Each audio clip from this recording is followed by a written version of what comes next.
عبدالوهاب صاحب د حاجی عبدالستار صاحب بچے دے اور محترم محمد آصف خان صاحب د حاجی امیر محمد صاحب بچے دے. الحمدللہ د خدای پاک فضل دے، دا اللہ کرم دے چې د دې دریو واجانو صاحبانو د دې بچو دا خادي دا د سنتو مطابق سر ته رسیږي. ورنه نن سبا په خادو کې خلک اگر گمراہی کئی التا ڈوڑے خوری التا گمراہی کی گی، التا روٹے خوری التا ٹن ٹکور کی گی، التا روٹے خوری او التا ڈنگار کی گی. زمانون دا دا اللہ نا فرمانی دا پدے اللہ پاک خپکی گی. دا خادی خدا اللہ دا طرف نا دا چے اللہ پاک پہ انسان یو خوشحالی راولی، دا خوشحالے و دا غم مالک اللہ دے. نو چې الله پاک په یو انسان باندې خوشحالي راولي، دلم باید پکار دی چې دې په خپل خوشاله کې خپل رب خوشاله کې رستو بیا الله پاک په دې خاده کې برکتونه کړي او بیا پکې خوشاله کړي. جام چې په خپل خوشاله کې الله خوشاله ک پکې خ مجلس منعقد ک، د قران د تلاوت مجلس منعقد ک، د دینی مجالسو د دینی علماء مجلس پکې منعقد کا. دی خاده کې خدای برکت دی او رستو الله پاک دوی له نور خوشاله ورکي. چا چې هم په خپل ودونو کې گمراهي وکړه، ناچ گانا او ګډاګان او موسیقي پکې وکړه، هغه وخت خو تیر شي، خو رستو رب العالمین په دغه خاده کې نور پریشانه پیدا کوي او بیا زندگی د خوشحالونی، زندگی د خفګانی. زمانون رسول اللہ صلی اللہ علیہ وسلم منتدى وعدہ متعلق بالاصول خود لیدی او حضور پاک فرمائی النکاح سنتی کہ دا وعدہ چکم ذریعہ دا چاگیتا نکاوی ویدا زما دا طریقون یو طریقہ دا. نو نکاح سنت تا زمارونو وعدہ دا پیغمبر علیہ السلام بلکہ دا یو لک سلیرشتو درو پیغمبرانو طریقہ دا سنت دی. صرف دو پیغمبرانو ودون ندی کرے. باقی کی یو پیغمبر حضرت یحییٰ علیہ السلامو چی اگا پالکانا کے شہید شویو دا یو یہودی بادشاہ دا لاسا اگا بے وعدت لے دا دنیانا. یو حضرت عیسیٰ علیہ السلام دے چی عیسیٰ علیہ السلام اللہ پاک پا دنیا کے جمدے اسمان تخیجو لے دے او پاسمان کے جمدے ناستے او داغا متعلق حدیث کے رازی کہ دے با واپس راکوزیگی دنیا تا او بیا با وعدہ کئی. دا دو پاتی دی دے یو با بیام کی دل تراشی وعدہ با کئی. صرف یو پیغمبر بے وعدہ پاتے دے، نور چے سمر انبیاء چولو ودونہ کڑی دی. بیا زمان دا خکول مبارک پیغمبر پا طریقہ چے انسان وعدو کی نو دے کے خدای برکتون ایک دی. ولی برکت ایک دی ذکر دے کے نسل خدای پیدا کی، دے کے انسانی نسل پیدا شی، دے کے مسلمانان پیدا شی، پدے کے در رسول اللہ صلی اللہ علیہ وسلم امتیان خدای پاک زیادہ ہی. لیکن زمانونو بنیادی دستاسو مخی او خبر ایک دمہ اغدادی چے وعدہ چا سر کول پکار دی. الک لسوک قتل پکار دے او دا جنید پارا سوک قتل پکار دی. نو نبی کریم صلی اللہ علیہ وسلم فرمائی، حضرت ابو ہریرہ رضی اللہ عنہ تا کہ دا حضور پاک نزدے صحابی دے تنکح المرأة لأربعین وی خلق کی نکاح کئی نو سلور مقصد پا ذہن کی نولی وی. لمالہا بعض خلق مال پس گرزی کہ دا مالدار کور لور خورو کم، لجمالہا بعض خلق ڈول پس گرزی حسن پسے، لحسبها بعض خلق حسب نسب پس گرزی چی اولوے خاندان کی لور خور کم، او لدینها بعض خلق چی لور خور کئی نو دین تا نظر کئی. نو حضور پاک حضرت ابو ہریرہ رضی اللہ عنہ تفرمائی فاسفر بذات دین تربت یداک، اے ابو ہریرہ تگورے کا خزا کے دیندار خزاو کا. حضرت عمر فاروق رضی اللہ تعالی عنہ یوزل دا مدینی شریفی پا کسو کے چکر لگاو. اب دا شپی گردے دا خپل رعیت حالات پہ معلومون. د شپې روان دی یو غلام و سره دی یو کور کې دنه د دوو ښځو په منځ کې باس و. دی ورته ودرېدل چې یار خدای دا باس دا څه چل دی دا جګړه شروع ده. د خبرو نه معلومه که چې یوې لور ده او یوې مور ده. ځکه چې هغه مور دی لور ته وایي چې لورې په دې پیو کې اوبه واچوه، او هغه لور ورته وایي چې نه مورې په پیو کې اوبه نه اچوم. بس دی پوه شو چې دا یو مور ده او یو لور ده. مور لور ته وایي پیو کې اوبه واچوه، لور ورته وایي نه مورې. حضرت عمر فاروق رضی الله عنه منع کړې ده. حضرت عمر صاحب اعلان کړی دی چې که چام ټګي وکړه په پیو کې اوبه واچولې او هغه خرڅ کړل سزا به ورکوم. مور ورته وایي بچې عمر موږ نه څه خبرېږي، اوبه واچوه دا خو موږ په دې ګاونډ کې خرڅو. حضرت عمر ته څه پته لګي چې دې کې اوبه اچولې دي او دې کې اوبه نه دي اچولې. پی خو کله ټینګ وي کله نري وي. لورې ورته وایي مورې که عمر ته پته نه لګي د عمر خدای ته خو پته لګي که نه. ولې د خدای دشمني وکم او خپل حلال رزق ولې په ځان مردار کم او حرام کم. بس حضرت عمر فاروق رضی الله عنه دروازه نوٹ کړه او چې کور ته راغی بیبي ته وی یاره زما زوی د عاصم یې نوم وی دله خو به خامخا واده کوو ښځه به کوو، ما ولې یو ځای کې ښځه صحیح کړې ده، خو ته لاړه شه او ته هغه کور وګوره چې هغه جینۍ چاله ورکړې ده او که نه ده ورکړې. بیبي یې لاړه هغه کور ته او واپس راله وی امیر المؤمنین جینۍ خو یې چاله نه ده ورکړې پیغله ده. خو دا مسله ده چې هغه جینۍ خو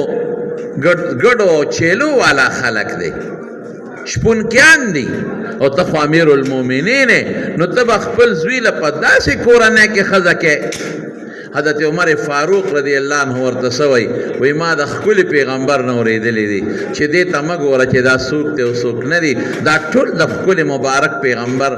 امتیان دي او دا ټول د آدم علیه السلام اولاد دي. دا نسبونه او قومونه خو د معرفت دپاره راغلي دي. په دې کې فضیلت نشته. لا فضل لعربي على عجمي ولا فضل لابيض على اسود الا بالتقوى. د خدای په نس فضیلت په تقوا دی. که دا کم نسب والا دي دا ټول د آدم علیه السلام کلکم بنو آدم و آدم من تراب، ټول د آدم علیه السلام اولاد دی او آدم علیه السلام د خاورې نه پیدا. زوی سره مشوره وکړه وی بچې دقسې یو جینۍ مې دله صحیح کړې ده، خو جینۍ د خدای نه یریدونکې ده، نیکه جینۍ ده. اوس باقي مشوره ستا ده. وی بابا چې ستا څنګه خوښه یې اقه د ګډبنو او د ګډو چیلو والا د کور جینۍ امیر المؤمنین حضرت عمر فاروق رضی الله عنه خپل زوی له په نکاح کړه. زمارونو ګوره چې زوی ده عمر زوی دی او جینۍ نیکه ده، نو الله څونه مهرباني وکړه، الله پاک په اولاد کې عمر ابن عبدالعزیز غوندې شخصیت پیدا کړ.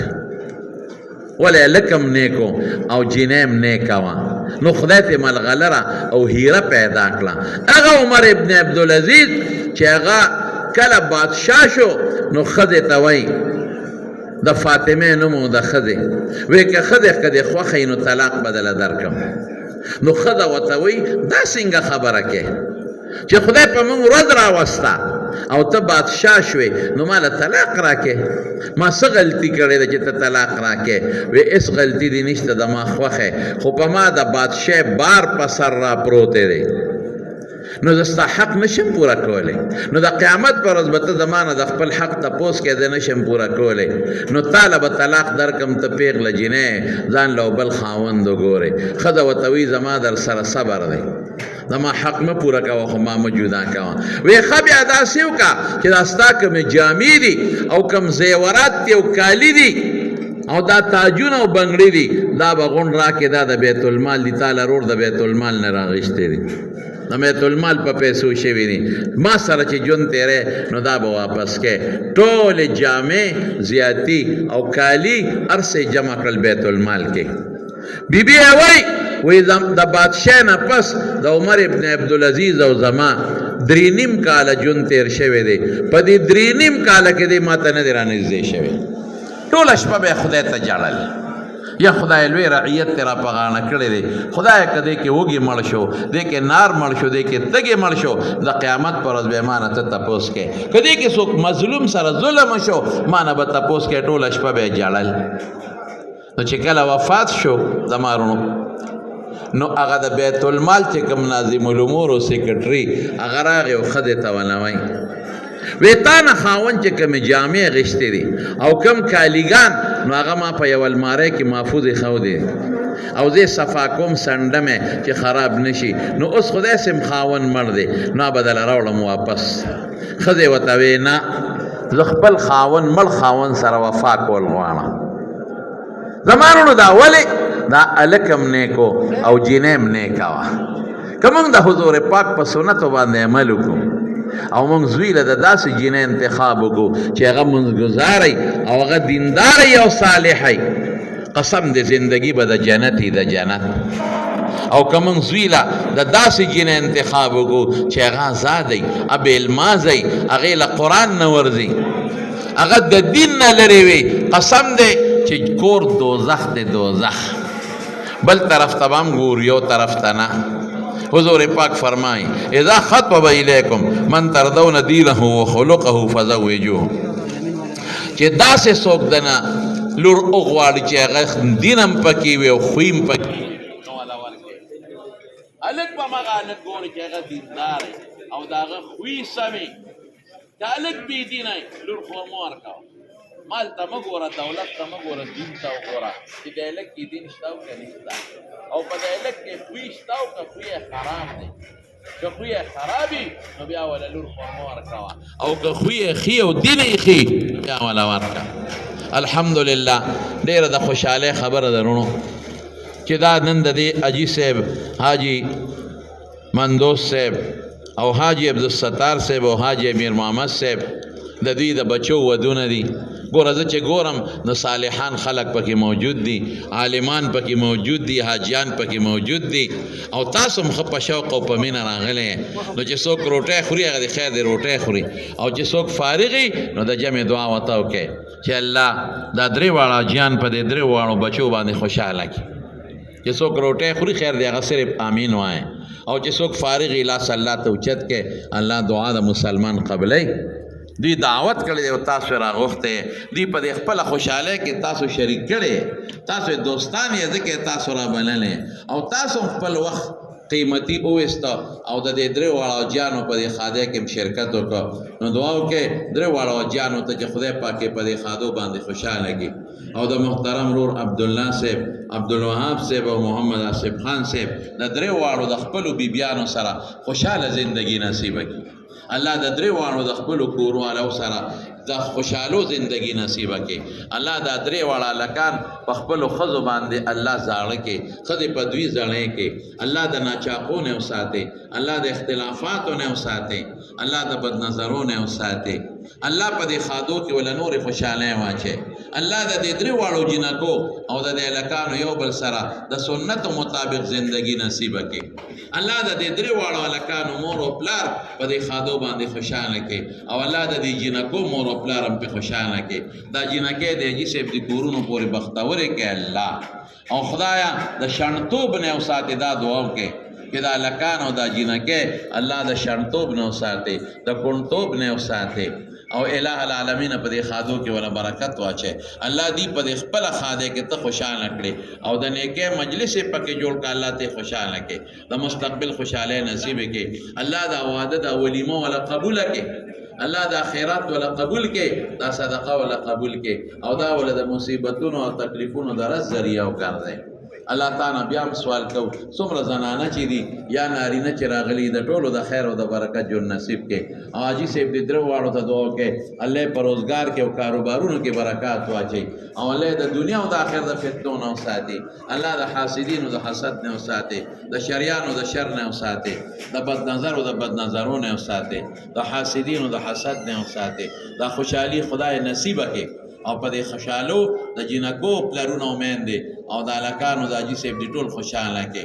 او الله تعالی د خیر او برکت زندگی نصیب کړي او محمد شیر خان ته هم دعا کوي زموږ ورور دی مال خو هغه دعوت راکړ اجي صاحب دې خو پیژنم هغې ته دعا وکړئ چې الله خوشحاله کړي الله روزګار کې برکت واچوي او الله د عافیت او د خیر او د خوشحالو زندګۍ سره د ټول خاندان نصیب کړي الله د دې ټول خاندان خپل منځ کې اتفاق راولي که د چا په کورونو کې اختلافات دي الله په روغې بدل کړي که څوک مریضان یې الله روغ صحتونه ورکړي چاته څه پریشانۍ وي هغه په خوشحالو بدل کړي برحمتک یا ارحم الراحمین